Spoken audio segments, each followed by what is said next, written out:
Katie Chats here at SMITHEE TV in downtown Toronto with actor NUG NAHRGANG. What inspired you to become an actor?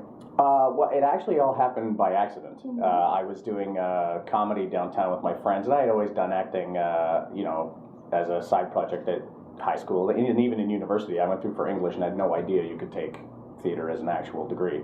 And then we were doing comedy downtown, and my friend was stage managing at Second City and said, "You should crash these auditions." So I did, and I got hired. And only after that did I get an agent and start auditioning. So I still like to think I don't know what I'm doing, but here I am. So.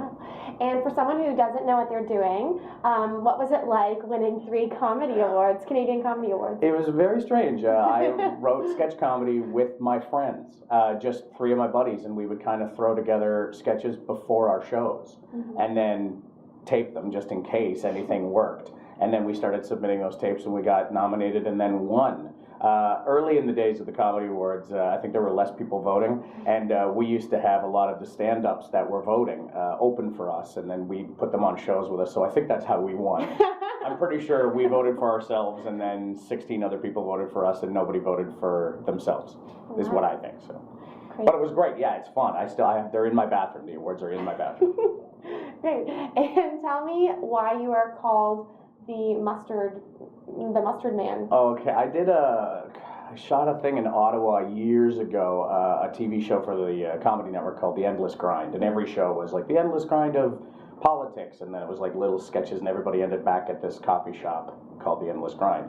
My episode was called The Endless Grind of War, and it was me and another guy fighting for Employee of the Month at a burger place. Okay. And so for a lot of it, we were pulling pranks on each other, and to make us look bad in front of the boss. And one of them was a piece of string tied from this side of my apron all through a table full of condiments to this side of my apron. And then the boss yelled at me to do something, and I turned, and all of the condiments were to fall on top of me and get me all messy. And when it happened, nothing happened. Like, it just wasn't messy enough. So there was this huge jug of mustard, and I thought, well, they're only going to get one shot at this. So I grabbed it and I squeezed it, and the mustard went all over me. And then they said, "Can you hold where you are, cover the mustard? We need to reposition the cameras and the lights." So for 20 minutes, I stood there with like mustard burning into my arm. But the boss at the time was played by another actor, Albert Howell, great improviser and actor and writer. And he had one of those newfangled digital cameras at the time. And he snapped this picture of me, and I looked like I had just been caught in the act. It's this weird little, you can see it online. And then he sent it to me, and then I had this picture, and I got home from Ottawa, and my buddy was working for Sony Music at the time, and there was a contest to send in your funky photo and meet Jamiroquai, win a chance to meet Jamiroquai. And so I sent it in as a joke to him, and he put it in the contest, and I finished second. Wow. To a guy in a pimp costume with a big purple hat. But I won a Jamiroquai CD and a signed picture. Wow. And then forgot about it. And then 6 months later, someone had snagged it from that website, and then I've been photoshopped into, thanks to a website called FARC. Hi Drew. I've been photoshopped into a million different things, and I'm like a meme, one of the original memes of the internet. It's been a good 10 years now. Wow. I just went down last March to a convention for the FARC website as a celebrity. They flew me down and put me up, and I got to go on stage and talk about what it was like to have my image fly around the world and not get a dime for it. Wow, and what was that like? Pretty fun. A lot of stoners in grocery stores at 4 a.m. know who I am. Wow. You're that guy. But it's kind of fun, and I've met a lot of really cool people through that website, and then, over the years, it's had its waves. People don't know about it, and then somebody will mention it, and then it'll get, "Oh, remember this thing?" And they're like, "That's my friend." And so more people find out about it every day, so it's a really weird experience. Wow. And right now you're working on Illusionoid, yes. Your podcast, which was also featured in Now Magazine. Tell me a little bit about that. Yeah, we got a mention from Glenn Sumi in Now Magazine as one of Toronto's top 10 live comedy shows. When we do our live shows, we're usually a comedy bar. There's myself and Second City alumni Paul Bates and Lee Smart, and we have Bob Durkatch, who's also the music director for Whose Line Is It Anyways, like one of our music directors, and the great Jay McCarroll is a young fella who plays in a bunch of bands, and he's another one of our music directors. And we improvise kind of a sci-fi Twilight Zone-y story, and we have live sound effects and music on the fly, and it sounds like an old radio show, like an old sci-fi radio show. So when we do it live, we get a suggestion for a title from the audience, and we just go for about 20 minutes. In one of our shows, we can do 2 or 3 different stories. Sometimes we'll do like a fake interview with fake scientists, and we'll get subjects from the crowd as well. And then our podcast, we sit in a room not unlike this, and with a microphone and a MacBook, and we record our improv, and then we edit sound effects and music in after the fact. It's done in one take. We just improvise. It lands around 20 minutes, and we hope for the best.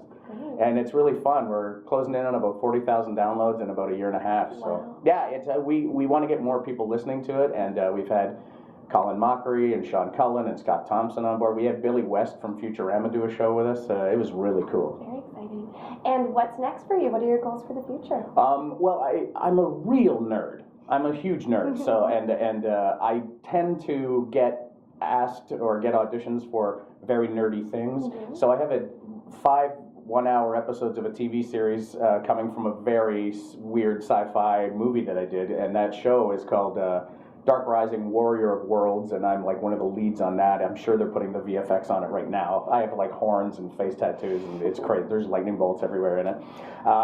And then I'm currently a voice on Beyblade. I'm just checking off my weird nerd checklist. Like I want to be a voice on a Japanese cartoon. And right now, this February here in Toronto, I'm hosting the Bad Dog Theatre's Globehead Improv Tournament. It's every weekend in February at Comedy Bar on Ossington, Bloor and Ossington. And you can, it's real cheap to come see it, and it's, I want to say about 40 of the city's best improvisers in a big tournament to win the trophy at the end of it all. Our group's won it twice, Illusionoid's won it twice, and so I think we've retired from it, and I'm going to just host it this year. It's a really good time. You get to see some of the city's top improvisers just screwing around and having a real good time. And you did something really cool yesterday. I did do something really cool yesterday. A couple of my friends have written a web series for Chris Jericho, the wrestler, and we're shooting it now. So yesterday was the first day of shooting, and I got to shoot a scene with Chris Jericho, and I'm a big wrestling nerd. So I got to dress like a pirate and have an acting scene with Chris Jericho, which was really cool. He's a really great guy. And today he was in spandex green unitard with dragon wings, as well as Colin Mockery, and they were playing a gymnastics duo. I saw a picture today on Twitter. It's hilarious. What has it been like being one of Chuck and Vince, the Toronto recycling guys? It's been really cool. We've gone 3 years with it now. We just did a new photo campaign for being able to recycle plastic clamshell containers and plastic egg cartons. That shoot was really fun because they actually buried us in a ton of plastic containers. And Marty and I had a great time doing that. It's Marty Adams is the other guy. It's been really fun to just be in a campaign that you actually, to be an actor in a commercial for something you believe in, like I do recycle. So, as opposed to shilling for some fried chicken company, like I don't ever eat this, but I will for money. So this is a campaign that we actually care about, and we like doing it. We really enjoy the people from the city of Toronto that we work with, and Marty and I have had just a blast with it. I was away on cruise ships, and I came back from it, and all my picture was plastered everywhere, and it really freaked me out because I didn't know how big it had gotten. But yeah, it's been on CNN, and you can go online and see all the videos. Chuck and Vince, we want it, all that stuff. It's great. Great. And out of curiosity, when you're out and about on the subway or on the streetcar, how often do people put like 2 and 2 together? Every now and then it happens that I don't look where I sit, and I sit directly under one of our ads. That's happened a couple of times, and every time it's happened, like the first time it happened, I went, oh, I can never do this again. And then it happened again, and people were like staring and looking at me, and I was like, what's everybody's problem? Oh crap, I did it again. It's been really cool. I tend, if it's at a streetcar stop, I will tend to hover away from it in the doorway of another store and then wait until the streetcar comes and then get on, so I'm not standing right beside my giant face.